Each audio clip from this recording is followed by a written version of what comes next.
Okay so हम एक नया चैप्टर शुरू करने जा रहे हैं जिसका नाम है magnetism and matter 01।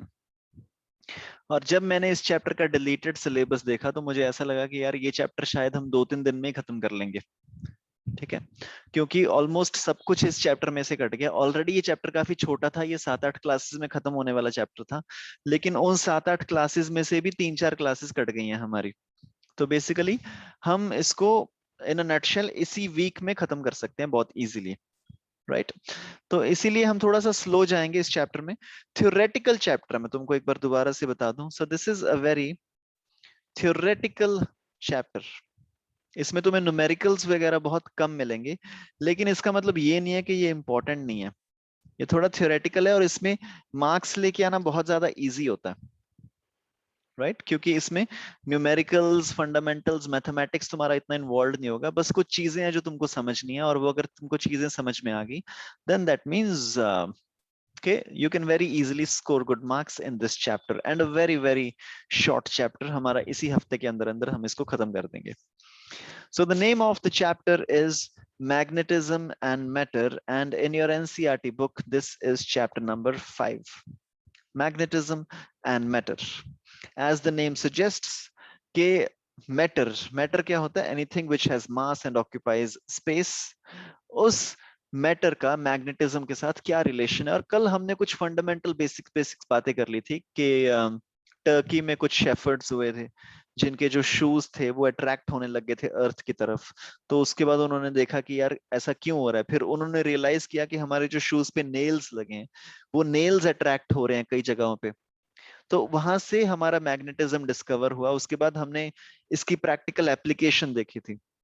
Almost her semiconductor device में, हर इलेक्ट्रोमैग्नेटिक डिवाइस में हम मैग्नेटिज्म को यूज करते हैं। And you know the story of a Chinese emperor जिसने अपने चैरियट के आगे एक बार मैग्नेट को हैंग कर लिया था, जिसकी वजह से उनको हर टाइम पे डायरेक्शन पता चलती गई कि वो किस डायरेक्शन में मूव कर रहे हैं, राइट।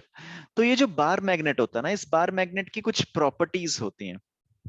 सो ये बार मैग्नेट की हम अभी प्रॉपर्टीज लिखने जा रहे हैं। So the first property of a bar magnet is, first of all bar magnet तुम्हारा दिखता कैसे है? बार मैग्नेट कुछ इस तरह का होता है जिसमें एक इसमें ये नॉर्थ होता है कि ये साउथ होता है। और ये जो नॉर्थ और साउथ है इनको हम क्या बोलते हैं? Poles. These are called poles, right. और ये जो पोल्स होते हैं इनकी कुछ स्ट्रेंथ होती है। मान लो अगर मेरे पास एक और मैग्नेट है, ये मान लो थोड़ा सा स्ट्रॉन्ग मैग्नेट है, तो ये भी, इसमें भी नॉर्थ साउथ ही है, ये भी उसी लेंथ का है, same dimensions, everything is same. तो लेकिन हम कैसे बताएंगे कि कोई मैग्नेट स्ट्रॉन्ग है या फिर कोई मैग्नेट वीक है? ये डिसाइड करेगा उसकी pole strength.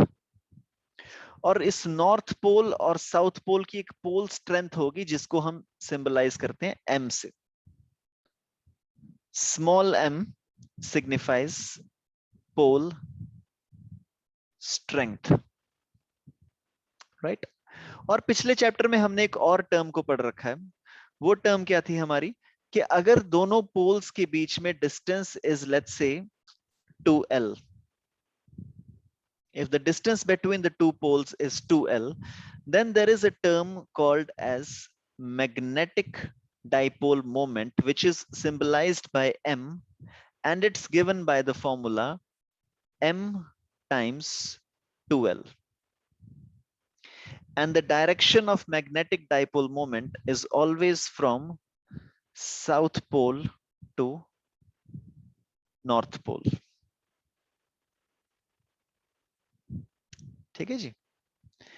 And because it has a direction, that means magnetic dipole moment is a vector quantity.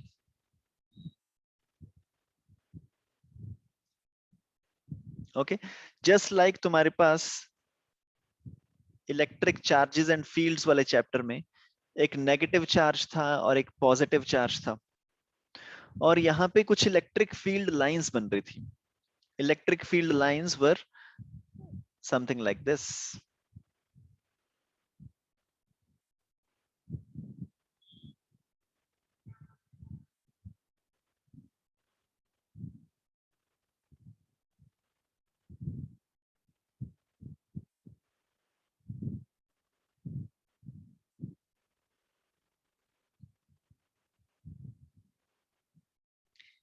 electric field lines were going from the positive charge to the negative charge.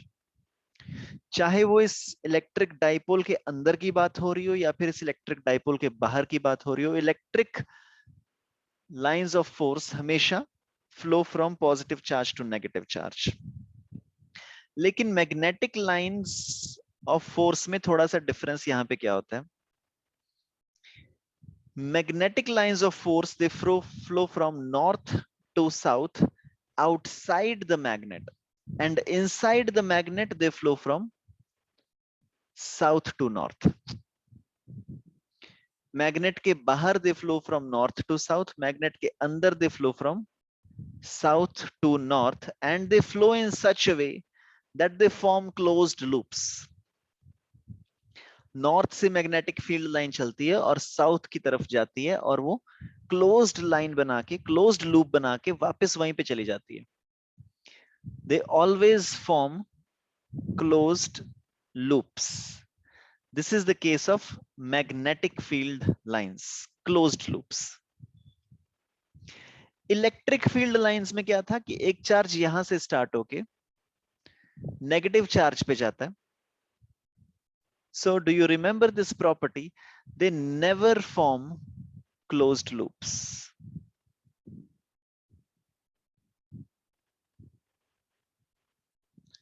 So electric field lines, they never form closed loops, but magnetic field lines, they always form closed loops. This is the first difference between electric field lines and magnetic field lines. And the second difference between electric field lines and magnetic field lines is magnetic field lines mein, inside of the magnetic dipole, magnetic field lines flow from north to south. Outside of the dipole, they flow from, outside of the magnet, they flow from north to south. Inside of the magnetic dipole, they flow from south to north. लेकिन charges के case में electric field lines, they always flow from positive charge to negative charge. Always from positive to negative. लेकिन magnetism वाले case में यहां पे तुम्हारे दो सब पार्ट्स बनेंगे. Outside it flows from north to south. Inside it flows from south to north. Okay. अब इसी के साथ हमने कुछ डिफरेंसेस देख लिए इलेक्ट्रिक फील्ड और मैग्नेटिक फील्ड में. अब एक सिमिलैरिटी भी देख लेते हैं. तो जिस तरह से यहाँ पे हमारे पास मैग्नेटिक डाइपोल मोमेंट था, and magnetic dipole moment is from m into 2l and the direction is from south to north. तो इलेक्ट्रिक डाइपोल मोमेंट के केस में it is symbolized with p, electric dipole moment, and the magnitude is charge times distance between the two charges, q times 2l, and the direction is from negative to positive. The direction is from negative to positive. मतलब कि तुम अगर analogy समझने की कोशिश करो तो electrostatics वाले केस में यहाँ पे एक पॉजिटिव चार्ज था, यहाँ पे नेगेटिव चार्ज था. मैग्नेटिज्म वाले केस में क्या होगा, यहाँ पे एक नॉर्थ पोल आ गया और यहाँ पे एक साउथ पोल आ गया. थोड़ा सा डिफरेंस है, बाकी मोस्टली ये सेम है. ठीक है. अब एक बहुत इंपॉर्टेंट पॉइंट जो कि तुम्हें पता होना चाहिए डेफिनेटली. यहाँ पे ये जो पॉजिटिव क्यू चार्ज था और ये नेगेटिव क्यू चार्ज था, इनको हम अलग अलग भी रख सकते हैं. मतलब पॉजिटिव क्यू चार्ज है वो सेपरेटली एग्जिस्ट करता है, negative Q charge separately exist करता है. दोनों को इकट्ठा लाए हम तो ये बना एक इलेक्ट्रिक डाइपोल. लेकिन मैग्नेटिज्म वाले केस में this north end this south pole can never be separated. North and south pole can never be separated, or in other words, north and south pole cannot exist independently. North or south pole. North or south pole cannot exist independently. मतलब कि जहां पे तुम्हें north pole मिलेगा वहां पे तुम्हें south pole भी मिलेगा ही मिलेगा। अब तुम सोच रहे होगे कि यार ये देखो, ये नॉर्थ पोल और ये साउथ पोल, ये मैग्नेट है, इसको तोड़ देते हैं बढ़िया हम दो हिस्सों में।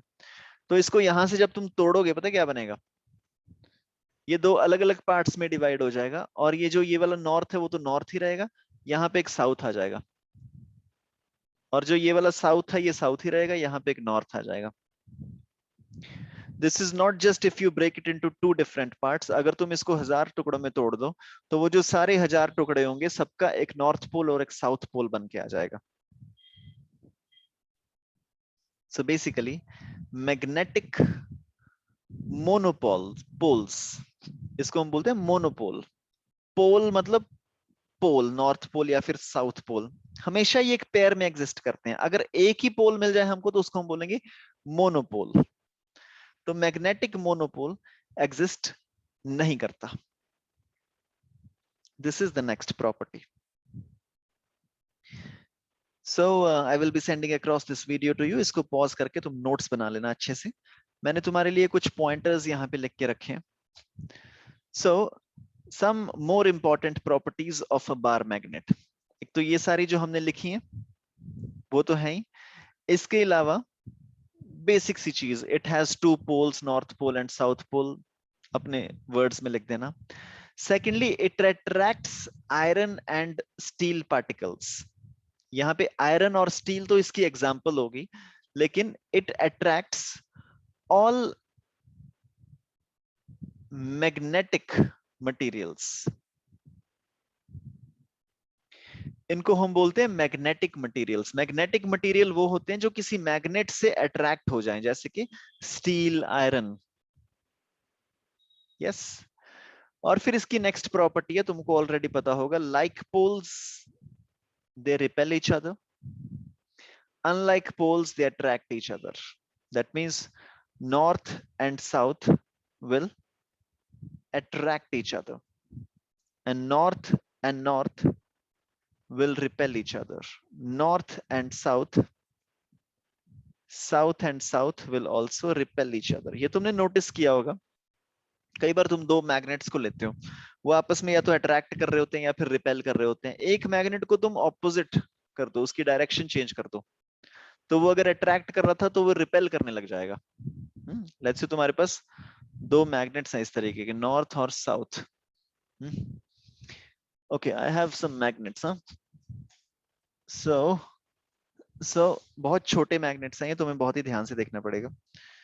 सो यार ये दो मैग्नेट्स है ना, let me check. Okay okay, वैसे तुमने बहुत बार किया होगा, मैं तुमको वैसी फीलिंग देना, लेकिन एक बार दोबारा कर रहा हूँ। ये दो मैग्नेट्स है ना, मेरे हाथ में दो मैग्नेट्स हैं। मैं लेफ्ट वाले, इस वाले मैग्नेट को ना छोड़ दूंगा, तुम देखना। इसको मैंने छोड़ दिया, वो ना अट्रैक्ट हो गया उसकी तरफ। ठीक है, अब देखना मैं क्या कर रहा, इसको ना मैं डायरेक्शन चेंज कर रहा हूं। So now the direction is changed.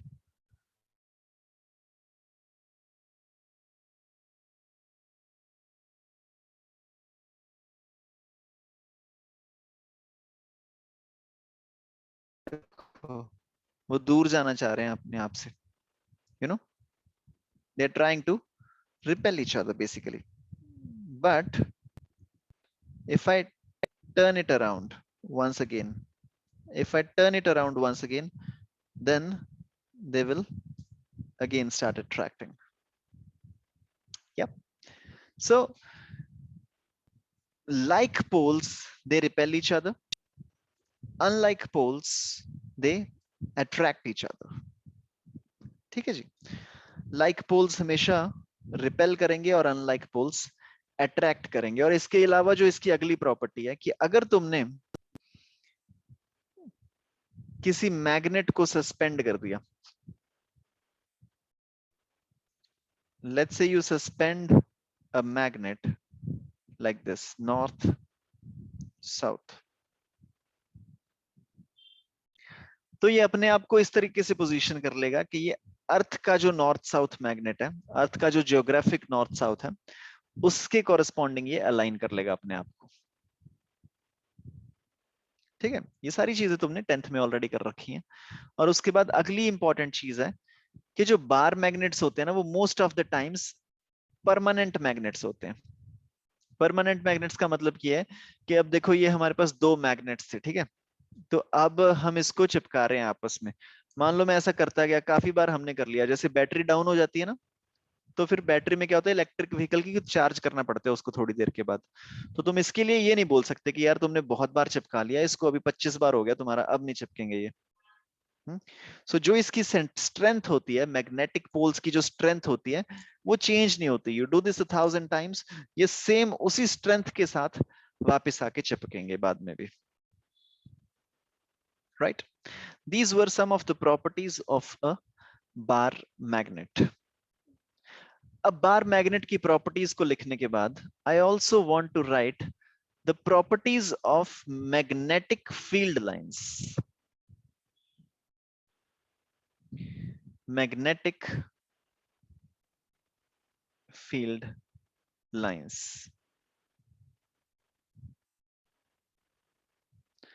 तो मैग्नेटिक फील्ड लाइंस की प्रॉपर्टीज को समझने से पहले एक बार डायग्राम बना ले, मैग्नेटिक फील्ड लाइंस कैसी दिखती हैं। So this is the north pole, this is the south pole. तुम्हें ये पता है outside of the magnet, north to south.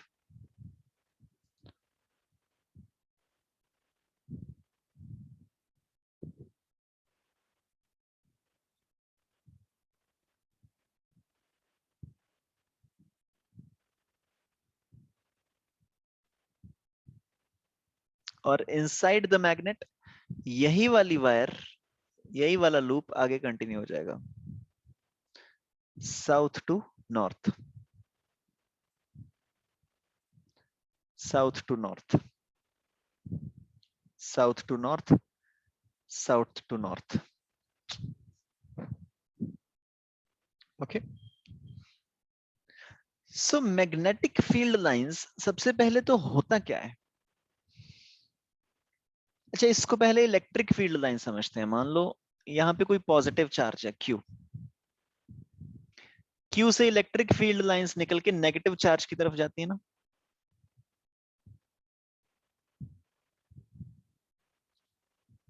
ये तो हमको पता ही है, Q से निकल के, पॉजिटिव Q से निकल के वो नेगेटिव Q की तरफ जाएंगी इलेक्ट्रिक फील्ड लाइंस।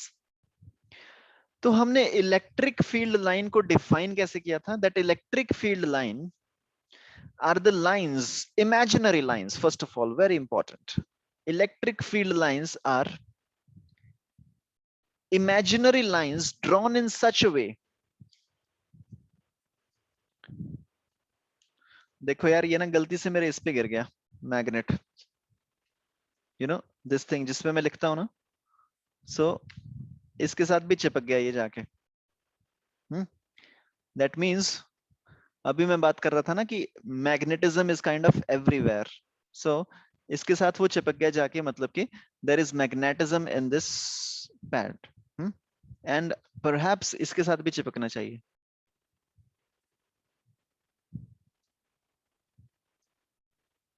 ठीक है, वो ना प्रॉपरली चिपक नहीं रहा है इसके साथ, लेकिन मेरे को फीलिंग आ रही है। ओह, यू सी, आई होप दिख रहा है ना तुमको। सो ये वैसे स्टेबल नहीं है। ओके, दिस इज, मतलब कि इस पेन के अंदर भी मैग्नेटिज्म है। अब मैं सोच रहा हूँ यार, और कहाँ कहाँ पे हो सकता है। मेरे फोन में भी कहीं ना कहीं मैग्नेट्स होंगे। Oh, you see, this is my phone और ये मेरा फोन का कैमरा है, उसके बीच में भी मैग्नेट है।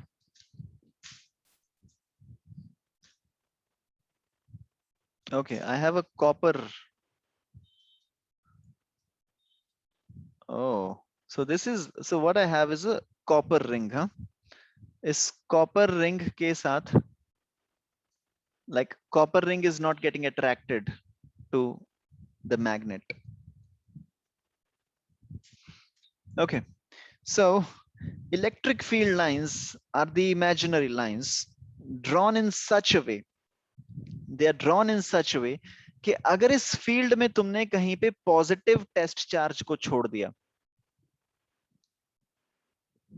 अगर तुमने इस फील्ड में कहीं पे पॉजिटिव टेस्ट चार्ज को छोड़ दिया, then this positive test charge will flow in the direction of this electric field line.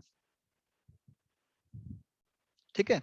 So electric field lines are the imaginary lines drawn in such a way that if you have a positive test charge, this positive test charge will flow in this direction of electric field line. Similarly, यहां पे तुम सोच के देखो क्या होगा, ये north pole और ये है south pole. So magnetic field lines are also imaginary lines. Are also imaginary lines. These are drawn in such a way. यहाँ पे पॉजिटिव नेगेटिव था, तो हमने पॉजिटिव टेस्ट चार्ज को छोड़ा, वो नेगेटिव की तरफ अट्रैक्ट हो गया. यहाँ पे नॉर्थ साउथ है, तो यहाँ पे हम किसी नॉर्थ पोल को छोड़ देंगे और वो नॉर्थ पोल साउथ पोल की तरफ ऐसे अट्रैक्ट हो जाएगा. So magnetic field lines are the imaginary lines drawn in such a way that if a north pole, if a magnetic north pole comes in this area, this magnetic north pole will follow this direction. अब मुझे पता तुम्हारे दिमाग में ये चीज चल रही होगी कि यार नॉर्थ पोल तो एग्जिस्ट ही नहीं करता, अभी अभी तो बताया था पिछली स्लाइड में कि monopoles do not exist, north और south pole can not exist independently. हाँ जी, वो बिल्कुल सही बात है, नॉर्थ और साउथ पोल इंडिपेंडेंटली एग्जिस्ट नहीं हो सकते. लेकिन मान लो अगर तुम्हारे पास एक नॉर्थ पोल एग्जिस्ट करने लग जाए, मतलब कि एक मोनोपोल तुमने बना लिया, इमेजिनरी है, ठीक है, ये सब कुछ इमेजिन किया हमने. मैग्नेटिक फील्ड को डिफाइन करने के लिए हमने इमेजिन किया कि अगर एक नॉर्थ पोल होता हमारे पास, मोनोपोल होता, तो वो इस डायरेक्शन में उस पे फोर्स लगती और वो इस तरीके से साउथ की तरफ अट्रैक्ट हो जाता. ठीक है, वैसे तो मान लो अगर तुम छोटा सा टेस्ट नॉर्थ पोल लेके आओ, उसके साथ छोटा सा साउथ पोल भी होगा, तो ये वाला साउथ पोल यहीं पे अट्रैक्ट हो जाएगा, ये इधर ही चिपक जाएगा ये. लेकिन तुम एक बार इमेजिन कर लो कि तुम कहीं ना कहीं से मोनोपोल उठा लाए, कहीं से तुम नॉर्थ पोल उठा लाए. So this north pole will flow in the direction of this. Okay, making sense everything? Please give me a thumbs up. Electric field वाले केस में पॉजिटिव चार्ज फ्लो कर रहा था, मैग्नेटिक फील्ड वाले case में north pole तुम्हारा flow करेगा. Right, okay. Next is, तुमको याद होगा पिछले वाले चैप्टर में भी हमने किया था, that two electric field lines cannot intersect. Two electric field lines cannot intersect. और ये intersect क्यों नहीं करती, इसका भी एक हमने रीजनिंग देखी थी.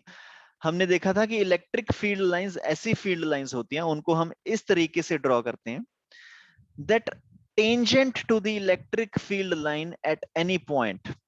इस पॉइंट पे अगर मैं टेंजेंट ड्रॉ करूं, this tangent will give me the direction of the electric force, Coulomb's force. Tangent will give me the direction of the electric force, and this property is exactly similar magnetic field lines के case में. किसी भी point पे अगर तुम tangent draw करोगे, this tangent will give you the direction to the magnetic force. Tangent at any point on the magnetic field lines gives you the direction of the magnetic force.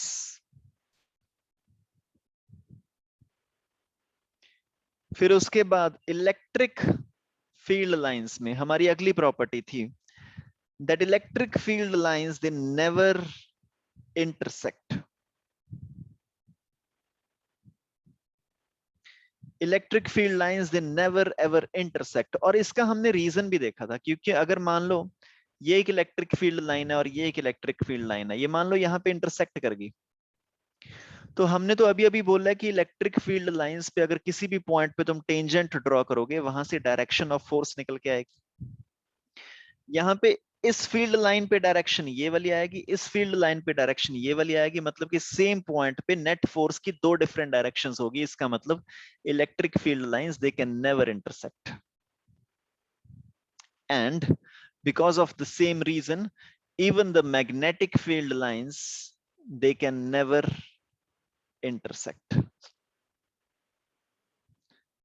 Magnetic field lines भी कभी आपस में intersect नहीं कर सकती, क्योंकि same reason है, जिस पॉइंट पे वो इंटरसेक्ट करेंगी उस पॉइंट पे मैग्नेटिक फील्ड की डायरेक्शन क्या होगी। मैग्नेटिक फील्ड की दो डिफरेंट डायरेक्शंस हो जाएंगी उस पॉइंट पे, which is not possible. That is why magnetic field lines they also never intersect.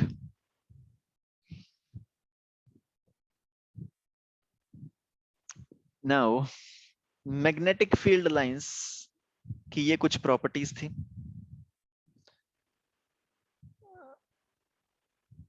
सबसे पहला तो magnetic field line they describe the direction of the magnetic force on the north monopole at any given time and position. फिर magnetic field lines की कुछ properties होती हैं। सबसे पहले तो the field is tangent to the magnetic field line, जो हमने अभी अभी किया। The field lines can not intersect, क्योंकि दो डायरेक्शंस हो जाएंगी। Field lines are continuous loops. Electric वाले केस में they were never closed, in this case they are always continuous और क्लोज्ड लूप्स। फिर एक और सिमिलैरिटी है इलेक्ट्रिक फील्ड लाइन और मैग्नेटिक फील्ड लाइन में, that the field strength is proportional to the line density. Line मतलब क्या? Magnetic field line density, the number of lines per unit area. ये हमने पहले भी किया था ना। मान लो इलेक्ट्रिक फील्ड लाइन में यहाँ पे काफी सारी लाइंस जा रही हैं, छोटे से एरिया में बहुत सारी लाइंस इस छोटे से एरिया से पास हो रही हैं। सो अगर बहुत सारी लाइंस इस छोटे से एरिया से पास हो रही है, मतलब कि number of lines per unit area, जिसको हम फ्लक्स भी बोलते हैं, electric flux, because electric flux is too much, the number of lines per unit area is much more. इसका मतलब ये चार्जेस की स्ट्रेंथ भी ज्यादा है। मैग्नेटिक इलेक्ट्रिक फील्ड की स्ट्रेंथ यहां पे ज्यादा है, क्योंकि मोर number of lines per unit area. Similarly in case of a magnetic field also, if you have more number of lines per unit area, that means more magnetic field, more number of magnetic field lines per unit area, this will mean more magnetic field.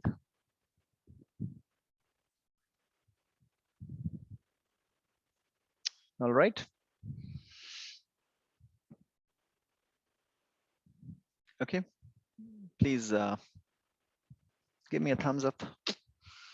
मैं ये video भेज दूंगा तुम्हें, video को देख देख के notes बनाने पड़ेंगे इसके, ठीक है। बहुत ही थ्योरेटिकल चैप्टर है, इसमें कुछ न्यूमेरिकल्स वगैरह तुम्हारे बहुत कम आएंगे।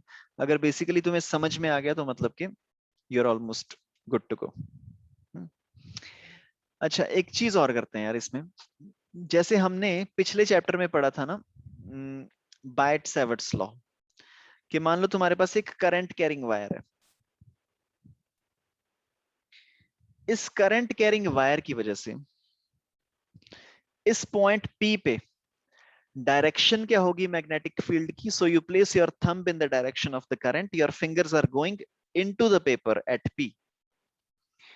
तो यहां पे तुम्हारा magnetic field will be into the paper. इस पॉइंट पे भी magnetic field into the paper होगा, इस पॉइंट पे भी इनटू द पेपर होगा, इस पॉइंट पे भी इनटू द पेपर होगा, इनटू द पेपर। लेकिन इस Q पॉइंट पे मैग्नेटिक फील्ड क्या होगा? Out of the paper. You place your thumb in the direction of the current, your fingers are curling out of the paper. यहाँ पे हर जगह पे out of the paper, out of the paper, out of the paper, out of the paper. So इस current carrying wire की वजह से जो तुम्हारा मैग्नेटिक फील्ड आएगा वो कुछ इस तरीके से आएगा। It is going into the paper like this and out of the paper like this.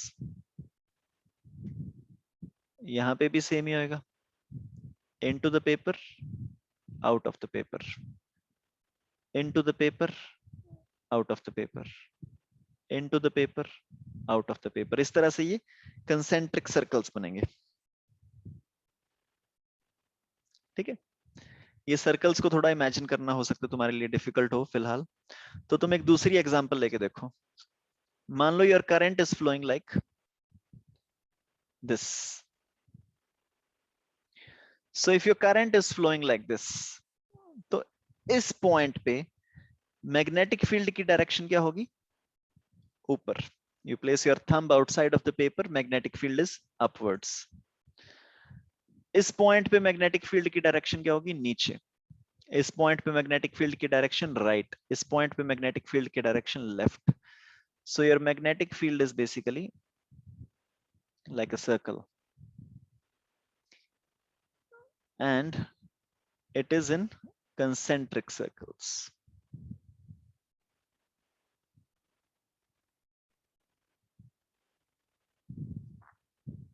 Okay, ठीक है। Okay, so basically आज की क्लास में मेरे को तुम्हें इतना ही बताना था। एक बार अगर तुमको प्रॉपरली डिफरेंसेस लिखने हैं between electric dipole and magnetic dipole, you can also do that. ठीक है, क्योंकि हमारे पास कुछ टाइम बचा हुआ है। So will write electric dipole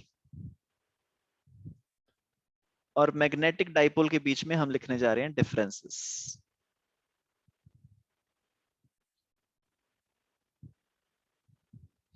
इससे तुम्हारा इलेक्ट्रिक चार्जेस एंड फील्ड्स, जो इलेक्ट्रोस्टैटिक पोटेंशियल एंड कैपेसिटेंस वाला चैप्टर था, वो भी थोड़ा थोड़ा रिवाइज हो जाएगा, इसलिए मैं इसको एक बार से दोबारा करा रहा हूं। ठीक है, so first of all electric dipole, पहला डिफरेंस क्या है? इलेक्ट्रिक डाइपोल क्यों क्यों बनता है? क्योंकि एक पॉजिटिव चार्ज और एक नेगेटिव चार्ज जब आपस में 2a के डिस्टेंस पे आ जाते हैं तो इसको हम बोलते हैं एक इलेक्ट्रिक डाइपोल। ठीक है, और मैग्नेटिक डाइपोल तुम्हारा किस तरीके से बनता है? जब एक नॉर्थ पोल और एक साउथ पोल आपस में 2a के डिस्टेंस पे आ जाए तो हमारा बनता है मैग्नेटिक डाइपोल। फिर इलेक्ट्रिक डाइपोल की जो स्ट्रेंथ होती है, इलेक्ट्रिक डाइपोल मोमेंट भी बोलते हैं उसको, हम सिंबलाइज करते हैं P से, और यहां पे मैग्नेटिक डाइपोल को हम सिंबलाइज करते हैं M से। This is given by charge times distance between the charges.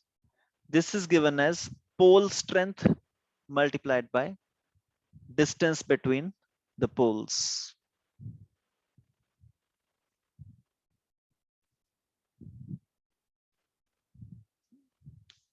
ठीक है, फिर उसके बाद इलेक्ट्रिक वाले केस में यहां पे मान लो तुम्हारे पास एक प्लस Q चार्ज है, यहां पे एक माइनस Q चार्ज है, ये एक्सिस ऑफ द डाइपोल। यहां से अगर किसी पॉइंट पे, मान लो P पॉइंट पे, ये P point,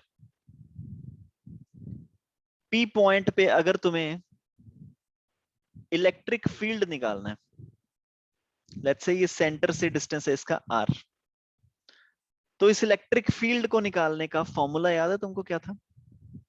electric field will be equal to K times P by R cube multiplied by 1 + 3 cos square theta.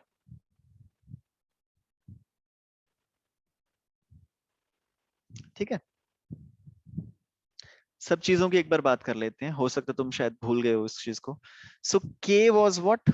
k was equal to 1 by 4 pi epsilon naught.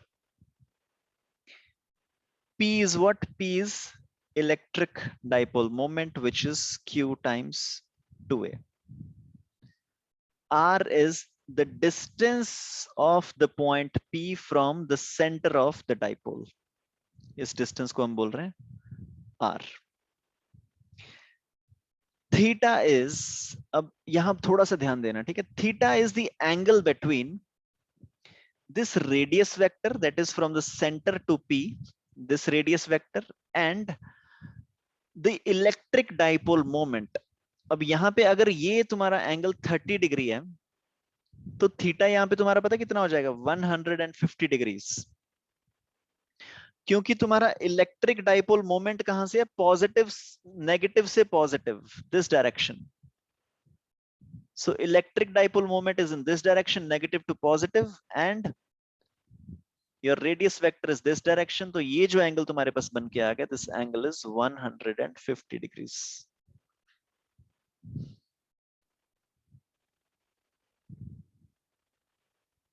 ठीक है, तो अब इसमें अलग अलग हमारे केसेस बन के आते थे. अगर मान लो तुम्हें एक्सिस पे इलेक्ट्रिक फील्ड निकालना है या फिर इक्वेटोरियल पॉइंट पे इलेक्ट्रिक फील्ड निकालना है, तो सबसे पहले एक्सिस पे निकालते हैं.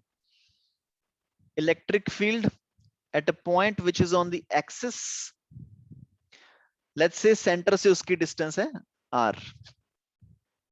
तो इसको हम कैसे निकालेंगे? kp by r cube multiplied by 1 plus 3 times cos square theta. यहां पे तुम्हारा cos स्क्वायर थीटा कितना बन जाएगा? cos स्क्वायर थीटा कितना बन जाएगा? How much is theta?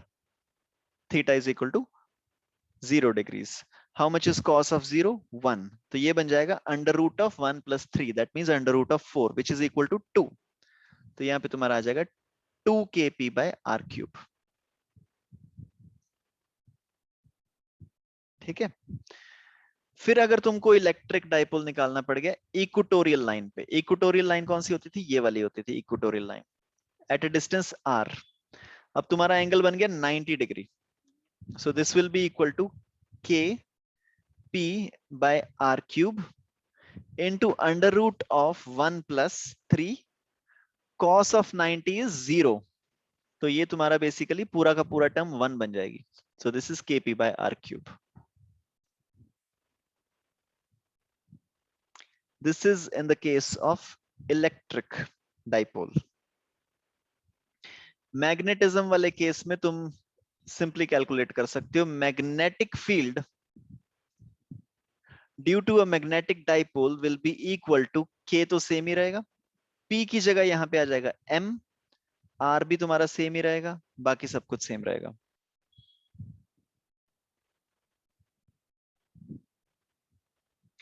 यहां पे बस तुम्हारा m चेंज हो गया. m is now magnetic dipole moment and your m is equal to how much?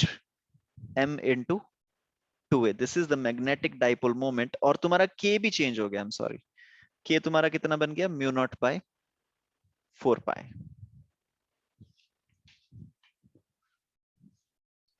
ठीक है जी, इतना नोट कर लो यार एक बार, फिर उसके बाद हम आगे जो बढ़ेंगे. सबसे पहले समझ में आ रहा सब कुछ? Give me a thumbs up. बहुत ही थ्योरेटिकल चैप्टर है, इसमें कुछ खास नहीं है.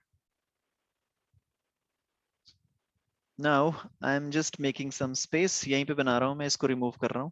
पॉइंट नंबर 4 हम यहीं पे लिखेंगे. सो पॉइंट नंबर 4 हमने कुछ ही क्लासेस पहले किया है कि अगर मैंने किसी इलेक्ट्रिक डाइपोल को इलेक्ट्रिक फील्ड में रख दिया तो उसके ऊपर एक टॉर्क लगती है. अगर किसी इलेक्ट्रिक डाइपोल को किसी इलेक्ट्रिक फील्ड में रख दिया तो उसके ऊपर एक टॉर्क लगती है, and the torque is given by cross product of electric dipole moment with the electric field.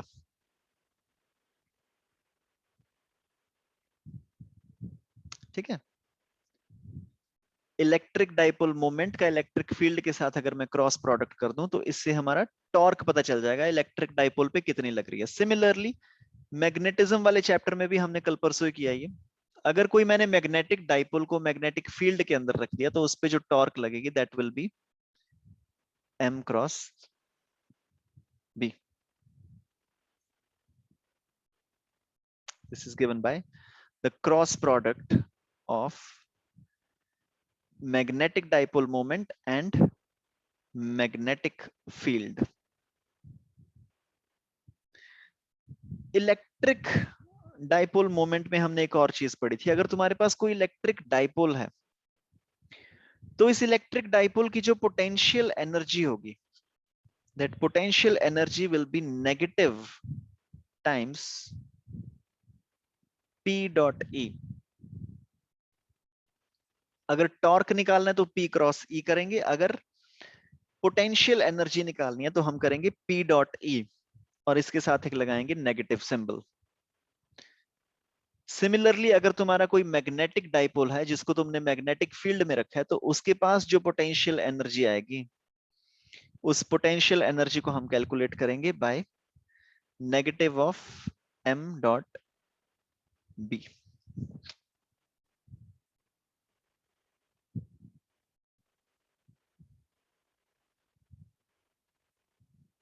Okay okay, one last thing, ठीक है, एक लास्ट डिफरेंस। इलेक्ट्रिक डाइपोल वाले केस में हमने क्या किया था कि मान लो ये डाइपोल है, इसको किसी एक्सटर्नल एजेंट ने घुमा दिया। उस एक्सटर्नल एजेंट ने इस डाइपोल के ऊपर कितना काम किया, work done by external agent, उसको निकालने के लिए हम सिंपली ये चेक कर लेंगे कि कितनी एनर्जी चेंज हुई है, कितना पोटेंशियल एनर्जी चेंज हुई है। Final energy minus initial energy, that means potential energy final minus potential energy initially. हमने क्वेश्चंस किए थे ना कि मान लो एक स्क्वायर है, उसके हर एंड पे प्लस क्यू चार्ज पड़ा है, फिर एक चार्ज को तुम्हें उठा के दूसरे चार्ज को लेके आना है, राइट, थिंग्स लाइक दिस। तो उसमें जस्ट हम ये चेक करते थे कि कितनी एनर्जी चेंज होगी। अगर सिस्टम की एनर्जी बढ़ गई मतलब एक्सटर्नल एजेंट ने काम किया है, अगर सिस्टम की एनर्जी कम होगी मतलब एक्सटर्नल एजेंट ने काम ले लिया है। ये पॉइंट बिल्कुल सेम है यहाँ पे। Work done by external agent in magnetic dipole case will also be the change in potential energy in the final configuration की potential energy minus initial configuration की potential energy.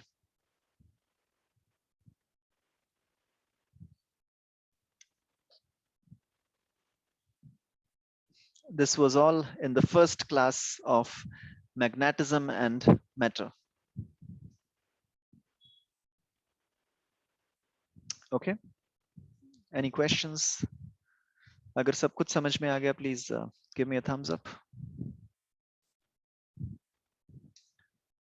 Okay, once again it's a theoretical chapter. इसमें numericals formulas वगैरह थोड़े कम आएंगे, लेकिन theory अगर तुम्हारी properly clear है इसमें then you can very easily score good marks in this. Okay, so this was all in today's class. हम मिलेंगे कल रात को 7:30 बजे with the next class of this chapter. Okay, thank you very much for joining and I will see you tomorrow 7:30. Bye.